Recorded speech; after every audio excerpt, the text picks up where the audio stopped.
Kapolres Pesisir Selatan AKBP Cepi Noval melepas 10 anggota wisudawan Polres Pesisir Selatan Purnawira dan Bakti bertempat di Mapolres Pesisir Selatan Kamis tanggal 25 Juni 2020 pukul 8 WIB. Tradisi pedang pora mewarnai upacara wisudawan Purna Bakti tahun 2019-2020. 10 anggota Polres Pesisir Selatan memasuki masa pensiun. Upacara wisudawan pagi itu Kamis tanggal 25 Juni 2020 dilaksanakan di Mapolres Pesisir Selatan dipimpin langsung oleh Kapolres Pesisir Selatan AKBP Cepi Noval. Dalam amanatnya, Kapolres Pesisir Selatan AKBP Cepi Noval mengucapkan terima kasih pada seluruh Purna Bakti atas dedikasi, loyalitas dan pengabdiannya pada Kepolisian Republik Indonesia, khususnya Polres Pesisir Selatan.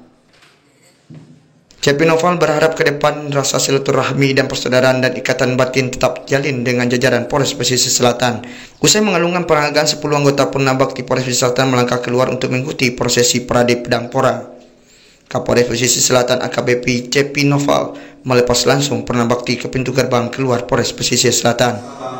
Tahun 2020. Pada hakikatnya merupakan kegiatan yang diselenggarakan bagi para anggota Polri dan PNS Polri yang telah menyelesaikan masa dinasnya di lingkungan Polri sebagai bentuk penghargaan dan ungkapan terima kasih atas jasa-jasanya dalam melaksanakan tugas-tugas kepolisian demi bangsa dan negara.